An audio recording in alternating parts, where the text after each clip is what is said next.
Welcome to episode 3 of this little, 3 of this little mini-series where we are trying to understand how reactive libraries work by actually implementing our own reactive library in JavaScript.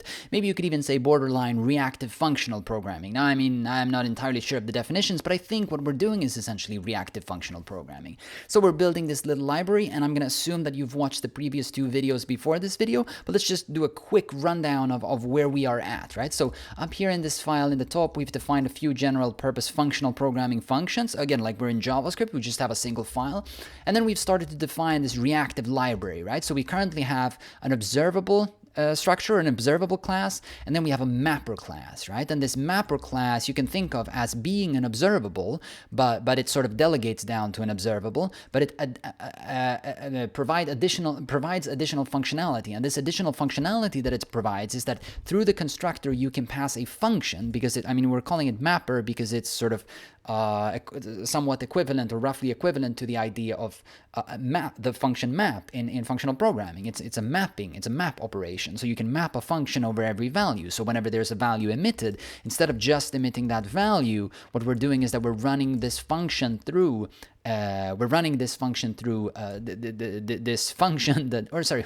value through the function that we've given to this mapper. So we're sort of mapping the function over every value that's being emitted. So that's the mapper, right? And then we have this stuff in the end, which is just a simple alias, so that we don't have to say new mapper, so that we can instead just say rx.map and then pass a function, and then we'll get back a new mapper, so that we don't have to instantiate the mapper sort of manually, right? So that because this, so if you have a function, that thing composes better than if you have a class that you need to instantiate. That's difficult to compose without having a wrapper around this.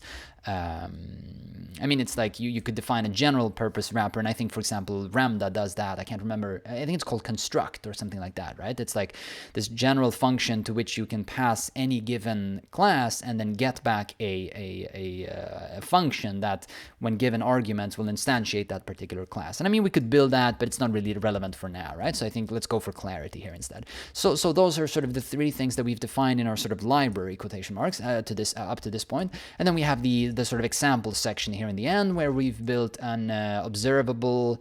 Let's run through this example, right? We are constructing an observable, then we're doing set timeout, right? Just to sort of give it some delay, and then we're emitting 3 values. We're first emitting 10, then we're emitting -1, and then we're emitting 1, right? And these might be, like positions of a mouse click. Probably not, because it's like then you would have an X and a Y, but now it's sort of just numbers. But I don't know. It might be numbers that the users have typed, or like data incoming from an HTTP request, or like from multiple HTTP requests, or like whatever. It might be like it's some stream of data that could be absolutely anything, from like a hard-coded array that's for some reason just ending up in an observable, to, again, like a network request, or like user interaction, or like user interface interaction. So anyways, and then we are constructing these 2 observables. The one is called doubler, and one is called doubler abs, or double abs, and the abs is then because of math absolute, right? So remember, absolute is when, like, if you have a negative number, then that is turned into a positive number, and if you have a positive number, then that number just stays positive. That's the idea of math abs. So in this first one, we just say, okay, we'll take this original observable that we had, and then I want to pipe whatever values you are emitting through this other observable that I'm now giving you. And this other observable that I'm giving you is this mapper that will duplicate all values. Or not duplicate, sorry, it will double all values. And then we have this second observable, which will do the same thing, but we're passing 2 functions now. Or not 2 functions, sorry, 2 observables. One is a mapper, and the other one is also a mapper, but the first one is mapping over doubling every value, and the second one is turning every number into its absolute representation, or its absolute equivalent. But of course, and as I said last time, of course you could do this. You could just say math.abs directly within the single mapper, and then you wouldn't have to do this, of course, right? But you have to cut me some slack here, or like give me some leeway, is the term, right? Like, because I'm just doing it this way so that we can think about this problem before introducing multiple mappers, such as, for example, filter or anything like that. We could do it the other way around, right? But let's just think about that you would potentially want to have separate operations like this. Okay, what about this then? I guess let's begin by using this rx.map syntax instead of using new mapper maybe, right? So instead of saying new mapper here, we could say rx.map and then pass this particular function, right? And I just chose Rx because reactive, right? I'm not trying to imply that sort of this has anything to do with RxJS or like the Rx libraries. I mean, again, like I haven't actually really tried them in depth, so I don't really know what we're doing is very, very similar or very unsimilar. I just think that, I'm just assuming that what we're doing is actually very similar. So let's comment out this piece of code that we don't actually yet have. And then let's subscribe to the original observable and say that whenever we have a new value, we want to commit console log. And then let's also subscribe to the doubler, right, which is the observable that's being produced here, and then console log whenever that thing produces a value. So let's save that and let's run this and see what we get, right? So we're expecting 2 values for every value that's being emitted. And remember that we have 3 values that are being emitted, first 10, then -1, and then 1. And we can see that that's what happens here, right? Like this is the original value number 1, original value number 2, and original value number 3. And then this is the doubled value number 1, and doubled value number 2, and doubled value number 3, right? So that seems to work, right? So our changing to this rx.map syntax seems to work. But this, of course, doesn't work, this double and then abs, right? Because we haven't actually implemented pipe such that it can handle multiple observables being passed to multiple observables. It doesn't handle that. So if I save this and run it, I don't actually think we're going to get a syntax error. We're probably just going to run the first mapper only. Let's try that. Yeah, it actually works. Oh, okay, sorry, we're not also printing that. So let's say double abs. Let's actually maybe not print the original ones, right? Let's only subscribe to double abs, and then let's say console log whenever we have a new piece of data. So let's run that. Now you can see it works, right? I mean, it works in the sense that it doesn't crash. So we get 20, then -2, and then 2. But that's, of course, the same thing as emitting the values given by doubler, right? So if we run doubler, you can see we get the same things, 20, -2, and 2, right? So that's because both doubler and double abs first double, right? They're doing the same thing. And of course, here we could also express this in sort of using the Rx syntax here. So rx.map. And here as well, rx.map, right?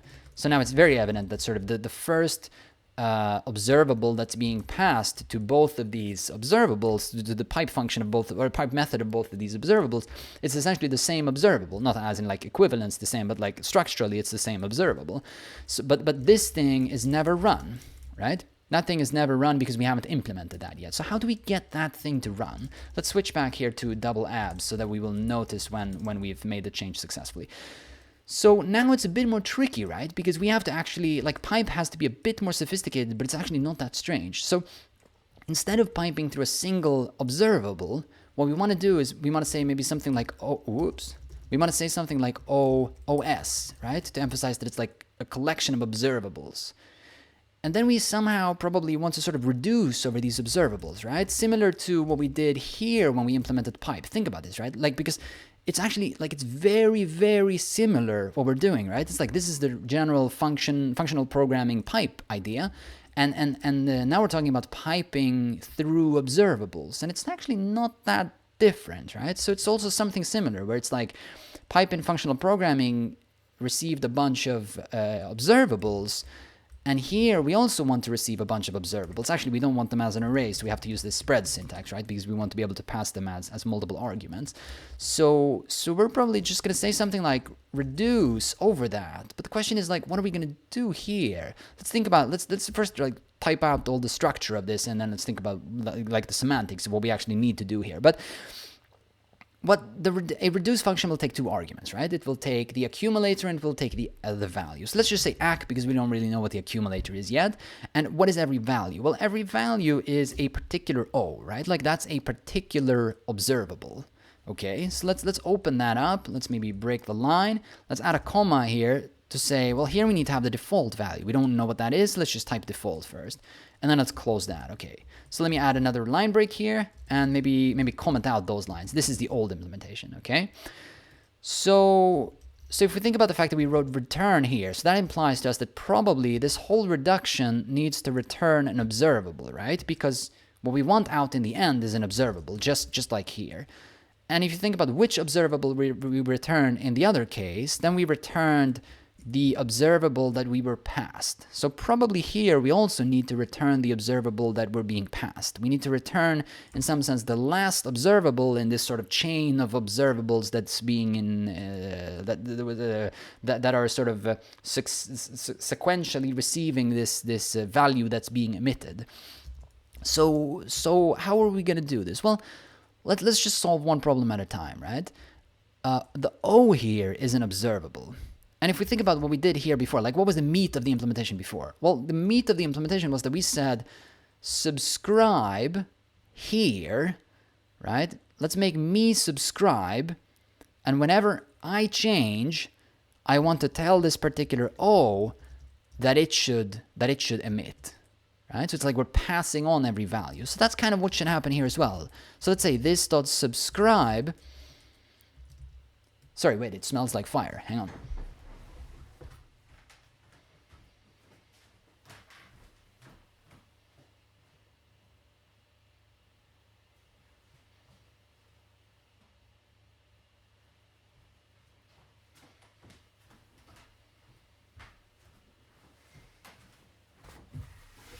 Sorry. So it's closing in on Christmas time, and I guess you have to be careful with live candles. But it's not in, at least it's not in this department. So we'll see if somebody's fire alarm goes off in a minute. Okay, let's continue, right? So so this is not correct, right? But let's start in this end, right? So it's something like we need to say I want to subscribe to this particular observable, and whenever I emit a value, you should tell the next observable in the chain, in other words, O, to also emit this X. Right? I'm just passing on. I'm just saying, hey, I've done whatever I need to do. Or no, sorry, not like that. It's like, I have a new value, but I'm not the final observable because you told me to pipe every value into another observable. So next observable, here's the new value, right? Take this new value and do whatever you have to do, right? And actually, it shouldn't be this.subscribe because this needs to be a chain where it's like if we have like, first we have this, and then we have like, let's say we have O1 and then O2 and then O3 and so forth, where it's like, let's say, like we've passed in 3 observables, O1, O2, O3. So it's kind of like whenever this has a new value, it needs to pass that on to O1.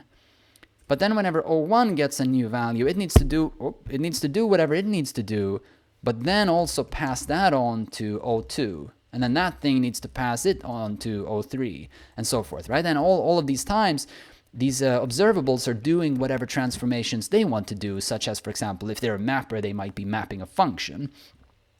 So it's something like that. So that, similarly to what we did here in pipe for general functional programming, we actually need to say not this.subscribe, but we need to say accumulator.subscribe, right?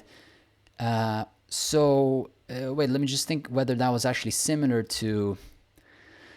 Was it very similar to the other case? Because like if we think about the functional programming case, then we're applying the function to the accumulator. It's kind of similar, right? But it's sort of reversed. It's tricky here because we're mixing sort of method syntax and function syntax. So sort of like methods on objects and functions that take objects. So it's a bit messy, right? And since we are then subscribing on the accumulator, we need to change the default to something that is an observable. And then we start at this, right? So instead of just passing on to a single observable, what we're going to do is that we're going to do, like, let's read through this. We're going to return the result. Actually, let's read this. Like the definition is that pipe is a method that can be given a bunch of arguments. Like it's a variadic function that can be given any number of arguments. And we'll take all of these arguments, we'll collect them up, and we'll spread them into an array. Okay, and we'll call that array OS for observables. And so we'll take this array OS and we'll reduce over that, right? But we'll start at this, right? So the first value that's being passed, like think about reduce, you always have this pair of like the accumulator and then any given value. And the first value that we'll start at, which in other words means what is the first value of accumulator? The first value of accumulator will be this, right? And if that's this, then that means that the first time we say acc here, that's going to be this. And then it looks very similar to what we had before. We say this dot subscribe, so that whenever I have a new value, I want to tell the next guy that I have a new value so that that dude can tell whether that dude should do something or just tell the next guy to do something as well. So the accumulator will first be this, right? Actually, sorry, I need to say return here, of course, because we're using this like the squirrely brackets. So I need to return, or actually, sorry, we can't do that. Sorry, we can't do that because subscribe returns void, right? So we need to figure out what to return here as well. Let's say return, right? We need to figure what to return here, or figure out what to return.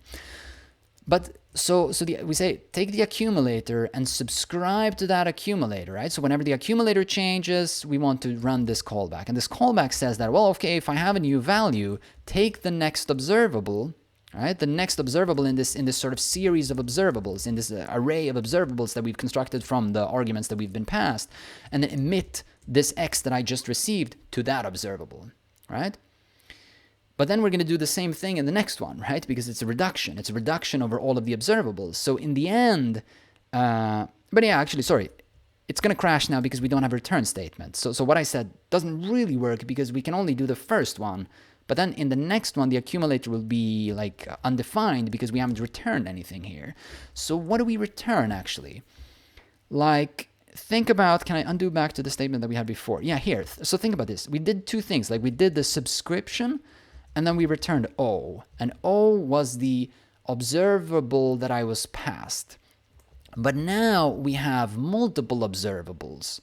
So it should be like the last observable that we are at, right? Like the last observable that we've seen, that's the observable that we should pass out, right? Because that's the observable that has sort of observed all of the changes up to this point. Right? In some sense, it's like we're piping through a bunch of observables. It's like a bunch of observables that are in sequence listening to each other. So it's only the last observable that has sort of all the transformations applied to it. So in this reduction, we need to return the O, right? Which is the last observable that we're seeing, right? So when we've finished reducing down the list, we just have a single O left, and that's the O that we're returning, and that's the O that will be emitting on the basis of the last observer emitting, and so forth, right? Back up until the top. So I think this might actually work. Let's just try this out and see if it works. Remember, we were looking at this piece of code down here, right? When we said we have a doubler and then we have double abs, and we were saying that double abs now syntactically is fine, but semantically does the wrong thing because it behaved sort of as this, right? It behaved as if it didn't have this math abs part, and it just did the mapping. It just did the doubling part, sorry. But now we also want to do the math abs part. So if this successfully works, let's just see, can I background and see if we have, yeah, so this is old stuff. I haven't run anything new. If it works, then this number here, -2, should actually be positive. So let's see if that works. Let's just run it. Oh, no syntax errors, and it actually worked. I'm actually pretty shocked myself, right?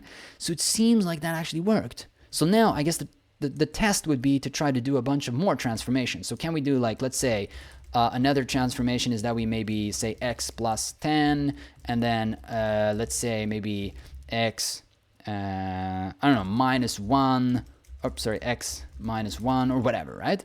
Or actually, let's do something like, let's turn it into a string here in the end, so we know that things are happening in the correct order. Let's actually just run these first three first and see if that works. Seems to work, right? But let's make sure that we have the right order. So let's add emit a string here in the end. So we're sort of converting it to a string. So we're going to say the number is, and then we're going to output the number here, which is the x. So we're using string interpolation. Let's save that and let's run it, right?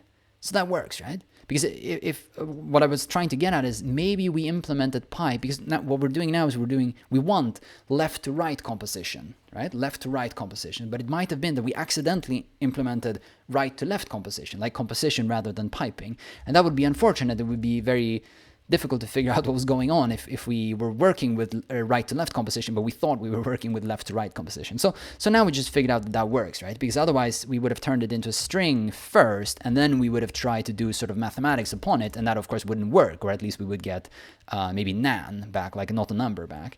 But this seems to work, right?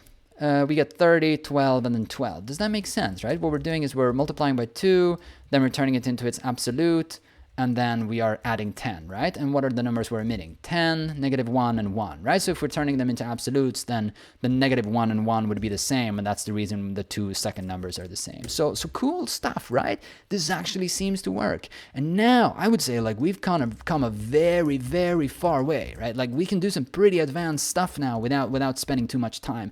I guess let's before we do anything more, let's try to see if we can refactor this a bit. Like, I'm guessing this subscription here could also be written something like this. Like, since it's, as we talked about, I think we talked about it in the first video of this mini-series, that when you have this scenario where you have some argument and the only thing you're doing is that you're immediately applying it to some function. In this case, we're applying it to o.emit.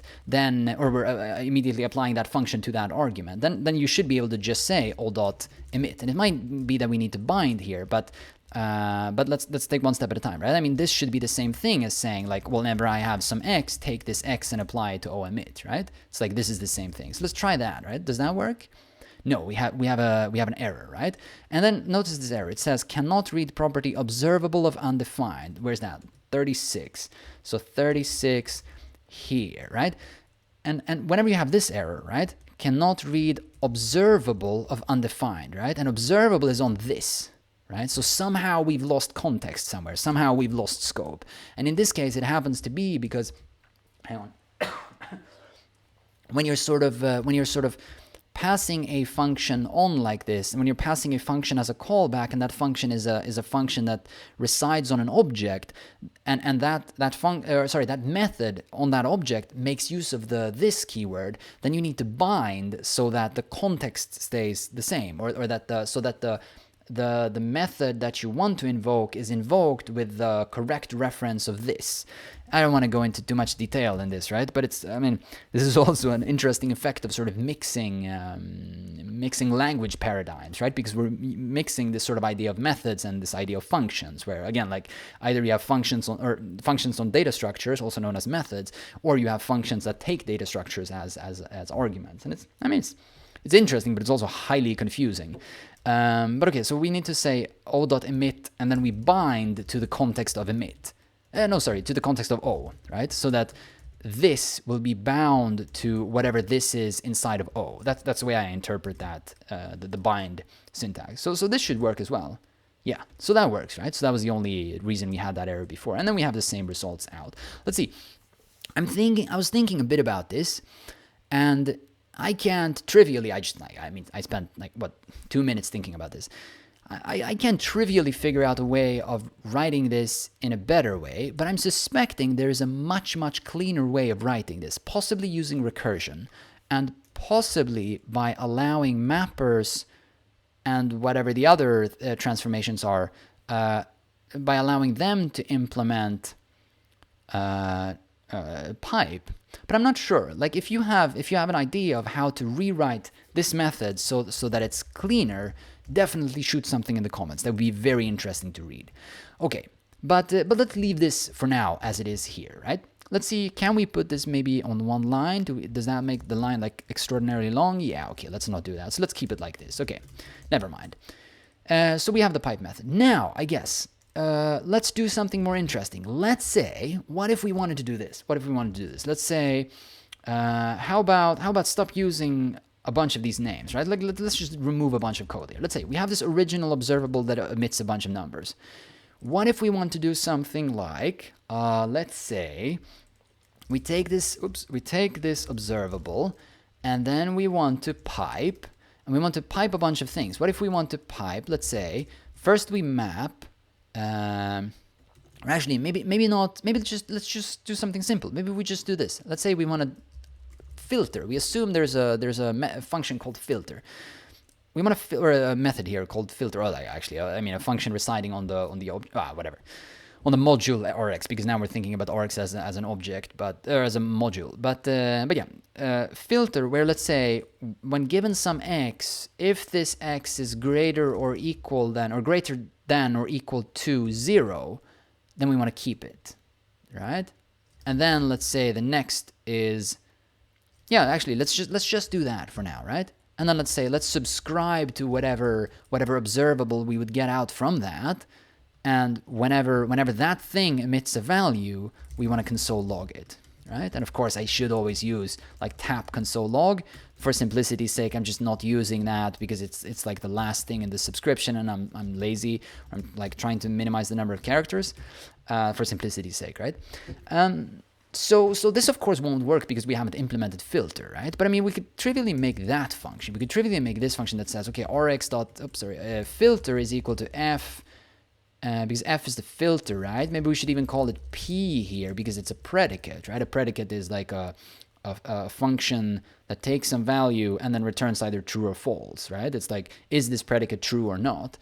And then I guess we want to return like a new filter over this predicate. And let's line these things up so it's a bit more pretty. Okay, let's maybe put a comment here. Aliases, right? So how do we make that thing? Like, of course, this crashes now, right? Because filter is not defined. But it should be pretty trivial to define filters. Let's try this out. Let's just do this pretty quickly. We're at 25 minutes, but I think we can make it before we're at 30. So let's say we have a class called filter, and essentially it's going to do sort of the same thing as the mapper, right? It's going to have a constructor, it takes some predicate, we save this predicate, right? It's the same thing. It's just I'm calling it P instead of F, but like that really doesn't matter. And then we need to have subscribe because the filter needs to be an observable. It takes some callback, right? And actually it's going to do the same thing, right? It's going to say, okay, well, I mean, filter needs to be an observable, so I'm going to have an observable, right? I'm going to say I have an observable and delegate to that in order to just simplify my life. Then I say, okay, whenever you subscribe, observable, I'll just pass whatever callback you're passing me. CBS. I'll just take whatever callback you're passing me, and actually, why did I call it CBS? Shouldn't I call it CB for callback? I am confused. At some point, I must have thought that we should be able to add multiple callbacks. Very strange. Let me just do a quick search and replace of CBS and replace that with CB. Apologies. I'm not sure entirely what I said. Yeah, okay, sorry. No, I said CBS because I was probably a bit confused because I named the array CBS because it's a bunch of callbacks. Sorry for not realizing that until now, right? So here we should not say CBS. Here we should say CB. It's like a single callback that's being pushed into the array of callbacks. And here we talk about callbacks. I'm just searching through them, right? Here we're talking about callback because it's not callbacks. Here we're talking about callback because it's not callbacks. And here we are talking about callback because it's not callbacks, and here we are talking about callback, right? It's singular versus plural. Sorry for making that mistake. It's my bad.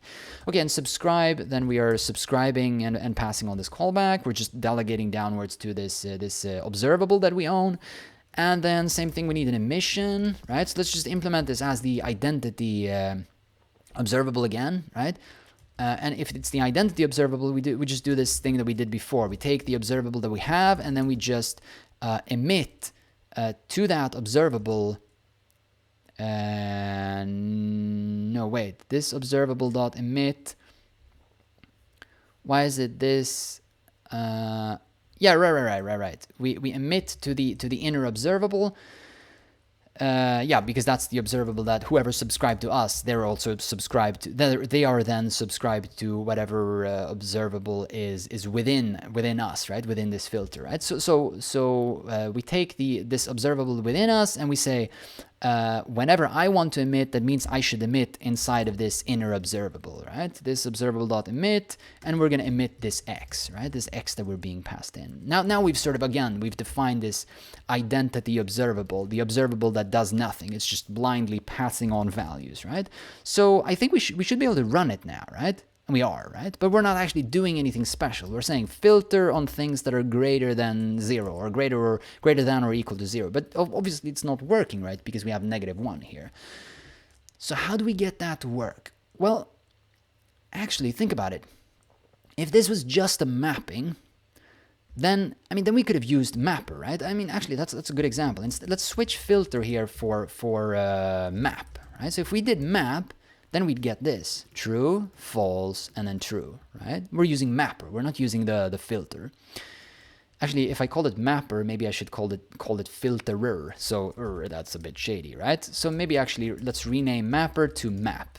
Ooh, no. Map was a reserved keyword. Let's stick with mapper. Sorry about that. So there's some disparity here. I really don't want to call filter filterer.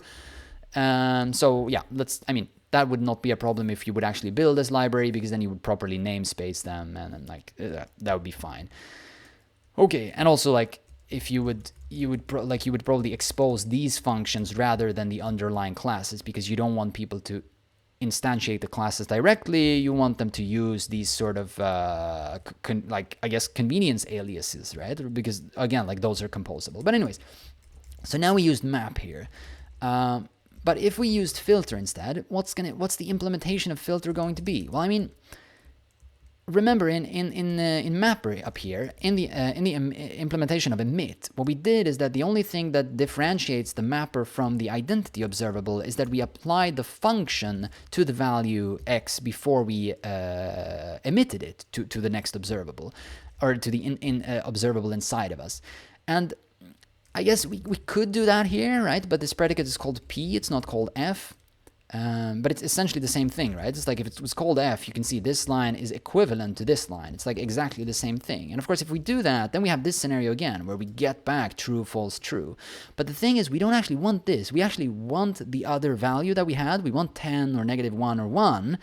But what we want to do is that we want to simply skip numbers that are less than 0. So how do we do that, right? Well, what we do is that we implement that logic. We say, okay, if this predicate over x happens to be true, then I want to emit this particular x. I want to emit this x to the observable. But if it's not, right, then actually we don't need an else branch, right? Because then we're not doing anything. We're just saying only emit the value. Whoops, spitting on the microphone. Sorry, guys.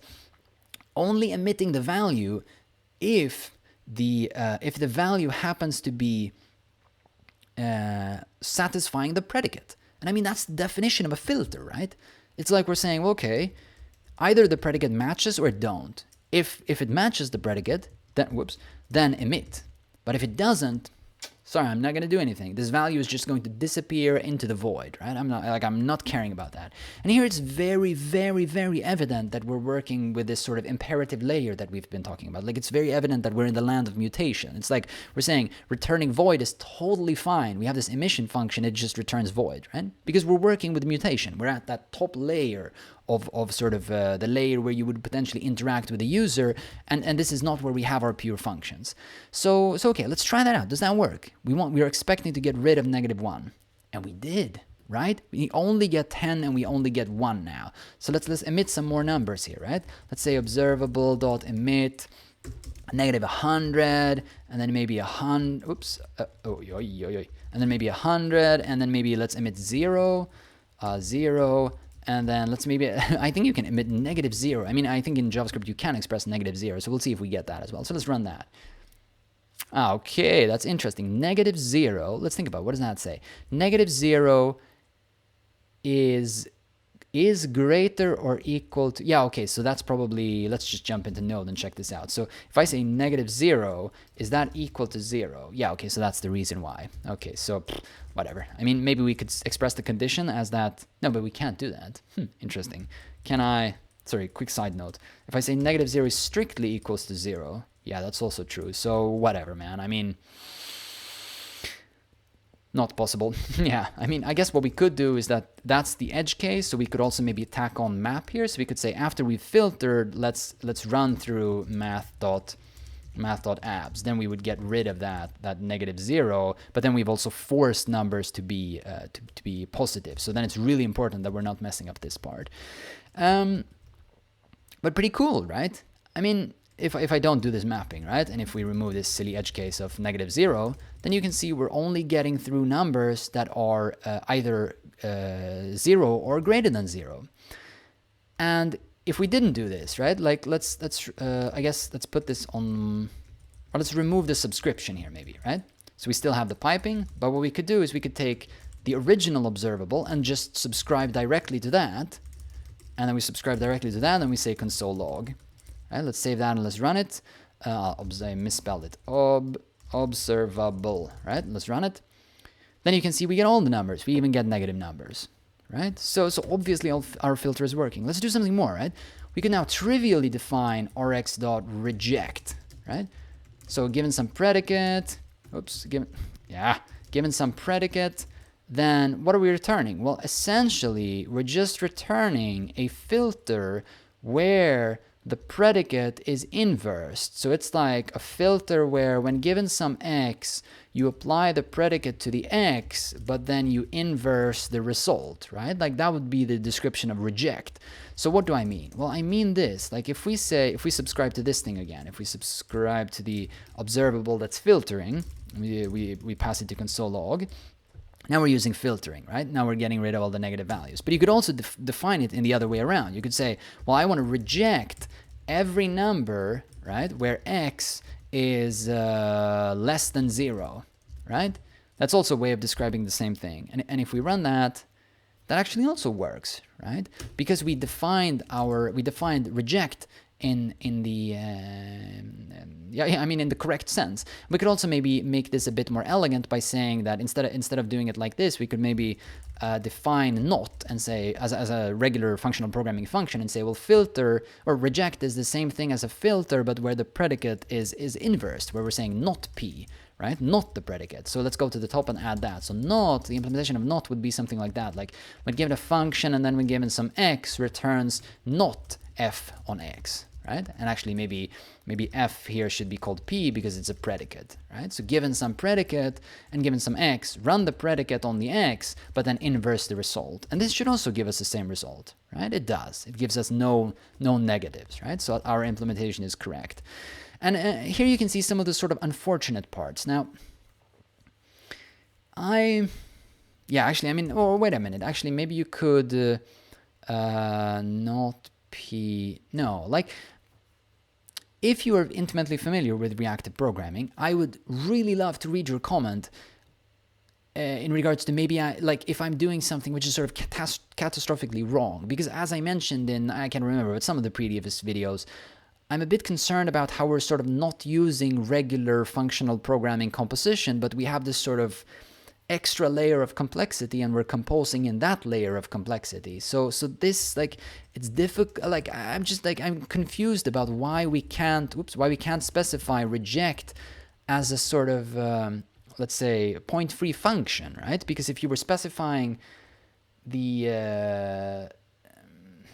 I guess maybe is that, maybe let's not go too I don't want to stray too far off the path, right? But it just seems to me like maybe I'm missing some form of abstraction that makes things significantly easier, so that it's easier to build up these more complex functions such as filter or reject or whatever from other functions.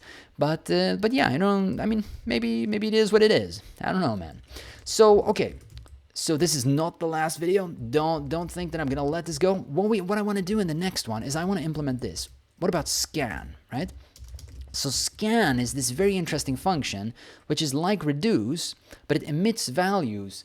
Think about reduce, right? Reduce takes an array and reduces it down to a single value. Like, it uses an accumulation function to accumulate down a single value. And we've used reduce now a bunch of times, right? We've used reduce here in the piping, in the piping of the observable, and we've used reduce in the general functional programming piping, right? So I want to use that here as well. Scan is a name that's commonly used to describe this idea of having or performing a reduce, but like every time you get a new value, right? Like what I mean is scan is reduce, but where every accumulated value is also passed down, right? So it's like if you have scan in a pipeline of observables, then then every time you get a new value, every time a new value is emitted, then that value should be should be ran through the, like, it's one step of the reducer, right? It's like every new value potentially produces, or actually like produces a new accumulated value, and that accumulated value is passed downwards to the next observable. Like if you had, so you can actually implement both a reduce and you can implement scan, right? So let's maybe say to do here and to do, right? And that's what we're going to do in the next one. But so reduce like waits until you have all the values of the whole observable. And actually, we can't do reduce because we haven't implemented anything. Like we haven't implemented the concept completed, right? Like you need something like you need to be able to tell that an observable is now completed. Like I won't emit any more values, right? So so that's one thing. But actually, let me add another to do, right? What we need to also do is that we want to do something like. Or actually, okay, so let me have a to-do list here. So to-do list, thing one that we need to do, let's maybe do this. Let's do this. Whoops, my goodness. So checkbox, right? To do thing one that we need to do is we need to implement rx.scan, right? And the other cool thing that we need to do is that we need to do something like rx from, let's say, like from event. Right? So from event is something like, let's say that you subscribe to mouse clicks, for example. And then you want to be able to say, I want to produce an observable that emits values whenever the mouse is clicking, right? Or like actually, like in actuality, whenever this thing that I've now subscribed to is producing events, right? Which like could be a native thing, like, or it should be a native thing. It's like so mouse clicks or like keyboard clicks or whatever, right? So then I think we'll move into the web and we'll put all of this in an HTML page and then maybe, I don't know, like click the mouse or something like that, right? Like so we'll listen to mouse clicks. So let's say, for example, mouse clicks, right? From event. Oops, and let's add a parenthesis here. Sorry, it's completely irrelevant. Right, but RxScan is this thing where, actually that makes sense. Like, maybe let's say, if you have this scenario that we were talking about in the beginning, like in the first episode where we talked about how you want to draw a line from like the previous point plus the new point, and then that point to a next point, and then from that point to another point, and so forth, then you need something like scan, because you can't just map, or you can't just tap, right? You can't just say, do something here on the basis of whatever value I receive now, because it's not just dependent on what you have now, it's also dependent on what you had last time, right? So actually, if you think about it, it might actually be, no, that's true, right? I mean, it's true, like depending on how you do your drawing, right? Like depending on if you want to sort of like when you do canvas drawing in HTML, you have to sort of say that you're putting down the pen, and then you have to say that you're sort of lifting the pen. I can't remember what these are called, right? But it's something like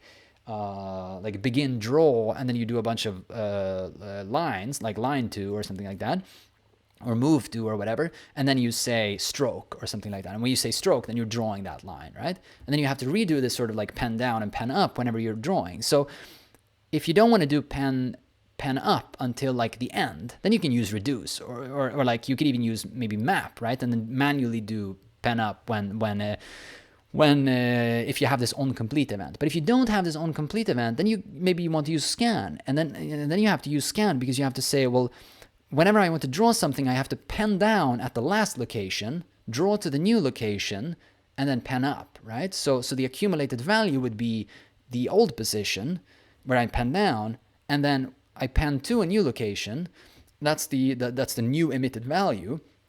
And then that value becomes the new accumulated value that's going to be used in the next one. So I think that's going to be a pretty interesting one. And I think actually we're going to have to do this stuff before we go back. I want to go back and do this, like complete this other mandala series that you might have been watching as well, which is going to be pretty interesting now that we throw in this sort of reactive stuff, and we throw in RxScan, and we throw in from event. But again, like we're not actually using any libraries. I mean, hopefully you can see also that we're sort of getting we're building some fairly powerful JavaScript, and it's not like we've pulled in this massive dependency. What we've specified like this was line 60, and this is line 28, right? So it's like 60 minus 28, so it's like 32, right? In like 32 lines, we've essentially specified a very, very capable observable library. not very capable, right? Because we haven't really implemented a bunch of stuff. Like there are a bunch of observables missing, but like we have the core functionality, and it's not like it's very strange. And then I didn't count these general purpose functions because, like, again, like whenever you're writing JavaScript, I assume you would define something like this. You would have this sort of base file with a bunch of like the functions that one could argue maybe should be in JavaScript, but you know, who am I to say? Anyways, okay. I hope you're sticking around for the next one, because in the next one we're going to talk about rx.scan. Maybe we'll get to from event, but otherwise we'll get to from event in the next one. You know what to do. Thanks a ton for watching. I'm glad to have you around, and I will see you in the next one.